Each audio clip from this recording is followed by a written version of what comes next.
নমস্কাৰ এই মুহূৰ্তত আহি পৰিছে সন্ধিয়াৰ কেইবাটাও গুৰুত্বপূৰ্ণ খবৰ। আজি হৈছে 2 অক্টোবৰ। আত্মীয় গোটৰ মহিলাৰ একাউণ্টত অসমৰ মুখ্যমন্ত্ৰী ডক্টৰ হিমন্ত বিশ্ব শৰ্মাই সোমাই দিব 10,000 কোটি টকা। আজি কেবিনেট বৈঠকত কেইবাটাও গুৰুত্বপূৰ্ণ সিদ্ধান্ত গ্ৰহণ কৰিছে। কেবিনেট বৈঠকত উল্লেখ কৰিছে কেতিয়া আত্মীয় গোটৰ মহিলাৰ একাউণ্টত 10,000 কোটি টকা সোমাব। দুৰ্গা পূজাৰ আগতে প্ৰতিগৰাকী মহিলাৰ বাবে এটা ভাল খবৰ। কেৱল ইয়াই নহয়, লগতে বানপানীৰ মাজত যিসকল ব্যক্তিৰ ক্ষতিসাধন হৈছিলে সেইসকলক চৰকাৰে প্ৰদান কৰিব ক্ষতিপূৰণ। অৱশেষত টকা ৰিলিজ কৰি দিয়া হৈছে। বানপানীৰ আগতে প্ৰত্যেকজন ব্যক্তিৰ বাবে এটা ভাল খবৰ। বহুকেইটা আঁচনিৰ টকা সোমাব আপোনাৰ বেংক একাউণ্টত দুৰ্গা পূজাৰ আগতেই। সম্পূৰ্ণকৈ জানি লওক। লগতে PM কিষাণৰ প্ৰতিজন হিতাধিকাৰীৰ বাবে এটা ভাল খবৰ। লগতে কেইবাটাও ৰাজনৈতিক খবৰৰ লগতে অৰাজনৈতিক খবৰ যুগুত কৰা হৈছে। গোটেই অসম তথা ভাৰতৰ বিভিন্ন প্ৰান্তৰ পৰা যুগুত হৈছে কেইবাটাও ডাঙৰ খবৰ। এনেবোৰ খবৰ নিতৌ পাই থাকিবলৈ চেনেলটি ছাবস্ক্ৰাইব কৰি ভিডিঅ'টো এটা লাইক কৰিবলৈ নাপাহৰিব। আজিৰ আমাৰ প্ৰথম ৰকমেৰ গুৰুত্বপূৰ্ণ খবৰ হৈছে অসমবাসীৰ বাবে এখন ডাঙৰ খবৰ।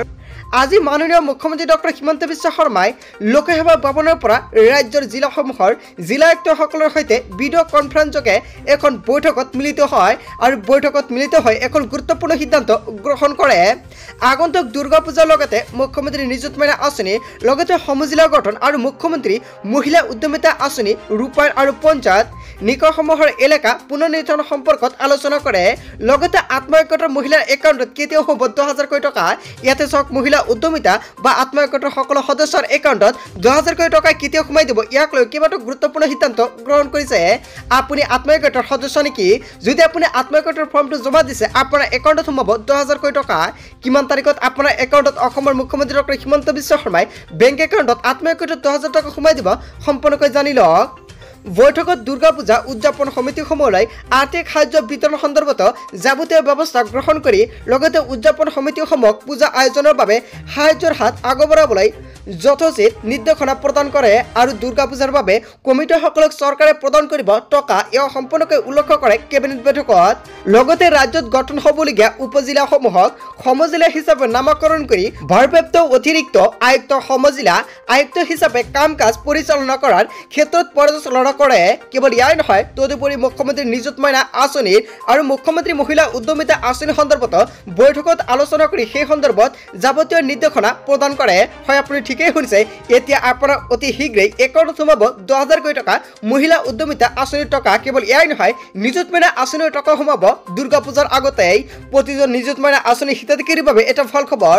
লগতে এই বৈঠকত আগন্তুক পঞ্চায়ত নিৰ্বাচনৰ পৰিপ্ৰেক্ষিত গাঁও পঞ্চায়ত লগতে আঞ্চলিক পঞ্চায়ত আৰু জিলা পৰিষদৰ সীমা পুনৰ বিন্যাসৰ দিশতো আলোচনা কৰা হয়। এইখন বৈঠকত কেবিনেট বৈঠকত অসমৰ মুখ্যমন্ত্ৰী ডক্টৰ হিমন্ত বিশ্ব শৰ্মাই কেইবাটাও গুৰুত্বপূৰ্ণ সিদ্ধান্ত গ্ৰহণ কৰিছে। এতিয়া আত্মীয় গোটৰ মহিলাৰ একাউণ্টত কেতিয়া সোমাই দিব 10,000 কোটি টকা, ইয়াক লৈ মুখ্যমন্ত্ৰী হিমন্ত বিশ্ব শৰ্মাই আলোচনা কৰে। লগতে ভিডিঅ'টো সম্পূৰ্ণকৈ শেষলৈকে চাই থাকক। কিমান তাৰিখত আত্মীয় গোটৰ মহিলাৰ একাউণ্টত 10,000 টকা সোমাব, সম্পূৰ্ণকৈ জানিব পাৰিব। তাৰ পিছত অসমবাসীৰ ৰাজুক জনৈচমৰ পৰৱৰ্তী খুবেই গুৰুত্বপূৰ্ণ খবৰ, লগতে এখন ডাঙৰ খবৰ। 14খন ৰাজ্যলৈ কেন্দ্ৰীয় চৰকাৰে মোকলাই দিলে বান সাহায্যৰ পুঁজি। অসমলৈ 716 কোটি টকা। হয়, আপুনি ঠিকেই শুনিছে। বানপানীৰ মাজতে যিসকল ব্যক্তিৰ ক্ষতিসাধন হৈছিলে সেইসকলৰ একাউণ্টত চৰকাৰে সোমাই দিব টকা। অৱশেষত কেবিনেট বৈঠকৰ পৰা সম্পূৰ্ণকৈ উল্লেখ কৰিছে কিমান তাৰিখত আপোনাৰ টকাটো একাউণ্টত সোমাই যাব। দুৰ্গা পূজাৰ আগতেই লাখ লাখ মহিলা আৰু পুৰুষৰ বাবে এটা ভাল খবৰ দিলে। ৰাজ্যবাসীৰ বাবে এটা ভাল খবৰ। বানপানীৰ মাজত আপোনাৰ ক্ষতিসাধন হৈছে নেকি? তেন্তে আপোনাৰ একাউণ্টত অসমৰ মুখ্যমন্ত্ৰী ডক্টৰ হিমন্ত বিশ্ব শৰ্মাৰ চৰকাৰে সোমাই দিব টকা। কেন্দ্ৰীয় চৰকাৰে মোকলাই দিলে বান সাহায্যৰ পুঁজি। অসমলৈ কেন্দ্ৰই মোকলাই দিলে 716 কোটি টকা। লগতে 14খন ৰাজ্যৰ বাবে মোকলাই দিয়ে মুঠ 5,858.6 কোটি টকা।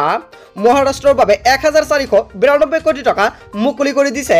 অন্ধ্ৰপ্ৰদেশৰ বাবে 1,036 কোটি টকা মুকলি কৰি দিছে। বিহাৰৰ বাবে 655.6 টকা মুকলি কৰি দিছে। গুজৰাটৰ বাবে 600 কোটি টকা মুকলি কৰি দিছে কেন্দ্ৰীয় চৰকাৰৰ তৰফৰ পৰা। হিমাচল প্ৰদেশৰ বাবে 189.20 কোটি টকা মুকলি কৰি দিছে।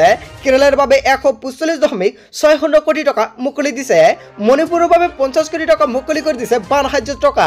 বানপানীৰ মাজত যিসকল ব্যক্তিৰ ক্ষতিসাধন হৈছিলে অতি শীঘ্ৰেই চেক কৰক আপোনাৰ বেংক একাউণ্ট। লগতে মিজোৰামৰ বাবে 21.60 কোটি টকা মুকলি কৰি দিছে চৰকাৰে। নাগালেণ্ডৰ বাবে 19.20 কোটি টকা মুকলি কৰি দিলে। যিসকল ব্যক্তি আবেদন কৰা নাই সেইসকল ব্যক্তিৰ বাবে এটা ভাল খবৰ। সেইসকল ব্যক্তিও আবেদন কৰিব পাৰিব।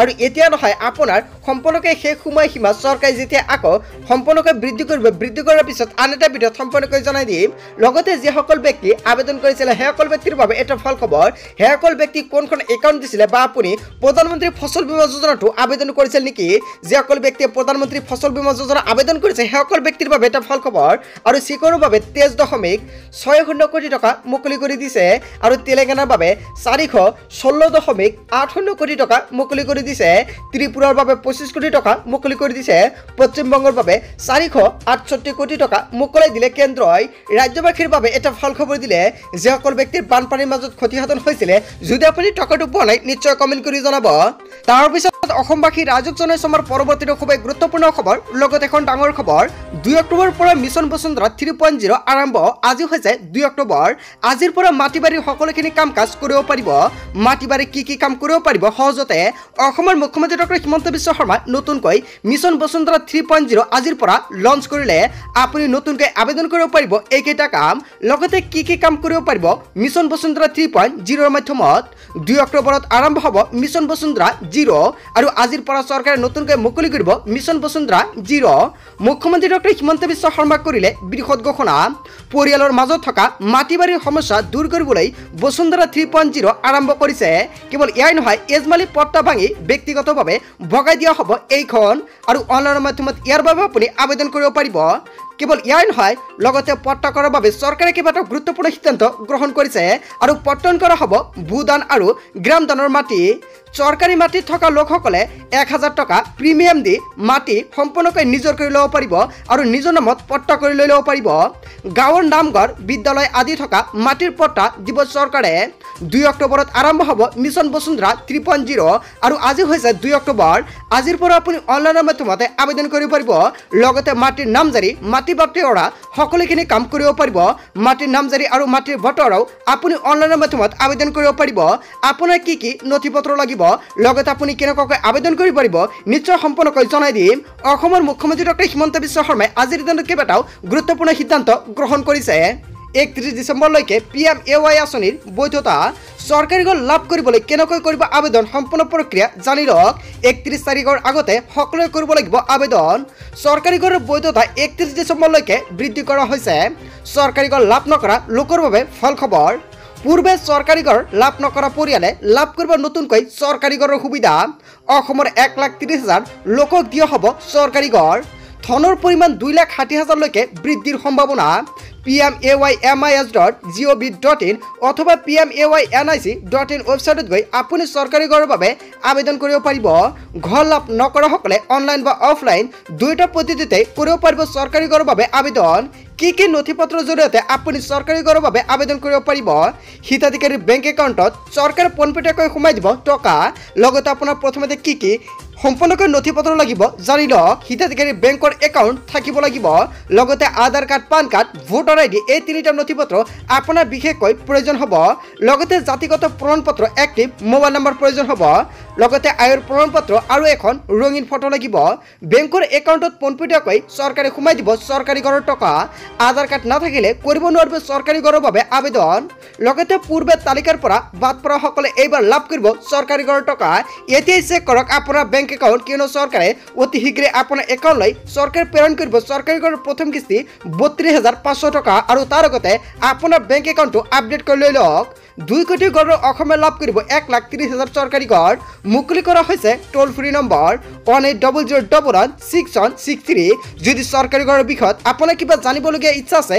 তেনেক্ষেত্ৰত নিশ্চয় এইখন টোল ফ্ৰী নম্বৰত আপুনি যোগাযোগ কৰিব পাৰে তাৰ পিছত অসমবাসী ৰাজক জনাইছমৰ পৰৱৰ্তী খুবেই গুৰুত্বপূৰ্ণ খবৰ লগতে এখন ডাঙৰ খবৰ ভাৰত হৈছে ধৰ্ম নিৰপেক্ষ দেশ উচ্ছেদক লৈ ডাঙৰ মন্তব্য কৰিছে উচ্চতম ন্যায়ালয়ে উচ্ছেদক লৈ ডাঙৰ মন্তব্য কৰিলে উচ্চতম ন্যায়ালয় উচ্ছেদ চলত নিষেধাজ্ঞা জাৰি কৰিলে উচ্চতম ন্যায়ালয়ে বুলডোজাৰ একশ্যনত নিষেধাজ্ঞাৰ সময়ত বৃদ্ধি কৰিলে ন্যায়ালয়ে পৰৱৰ্তী নিৰ্দেশনা নোহোৱা পৰ্যন্ত চলাব নোৱাৰিব বুলডোজাৰ ভাৰত ধৰ্মনিৰপেক্ষ দেশ বুলি মন্তব্য কৰিছে এছচিৰ তৰফৰ পৰা লগতে উচ্ছেদৰ ক্ষেত্ৰত কোনো ধৰ্ম চোৱা নহ'ব অবৈধভাৱে নিৰ্মাণ কৰা মন্দিৰ মছজিদ সকলোতে চলিব বুলডোজাৰ কোনো দোষী বা অভিযুক্তৰ ঘৰত যথেমতে চলাব নোৱাৰিব বুলডোজাৰ কোনো ব্যক্তিগত ঘৰ বা কাৰ্যালয়ত চলাব নোৱাৰিব বুলডোজাৰ অবৈধভাৱে নিৰ্মাণ হোৱাটো প্ৰমাণ হলাই চলাব পাৰিব উচ্ছেদ অৱশ্যে চৰকাৰী মাটি জলাশয় লগতে ৰেলপথ ৰাজপথৰ ক্ষেত্ৰতো নাথাকিব এই নিৰ্দেশনা পদপথত থকা অবৈধ মন্দিৰতো চলিব বুলডোজাৰ লগতে জামিয়াত উলেমা ইহিন্দে দাখিল কৰা গোচৰক লৈ এই শুনানি জাৰি কৰিছে উচ্ছেদক লৈ এখন ডাঙৰ মন্তব্য মুকলি আহিছে বন্ধু বান্ধৱীসকল গোটেই অসম তথা ভাৰতৰ বিভিন্ন প্ৰান্তৰ পৰা যুগত হৈছে কেইবাটাও ডাঙৰ খবৰ এনেবোৰ খবৰ নিতৌ পাই থাকিবলৈ চেনেলটি সাবস্ক্ৰাইব কৰি ভিডিঅ'টো এটা লাইক কৰিবলৈ নাপাহৰিব আজিৰ আমাৰ প্ৰথম সবাই গুৰুত্বপূৰ্ণ খবৰ হৈছে অসমবাসীৰ বাবে এখন ডাঙৰ খবৰ so thank you for watching full video'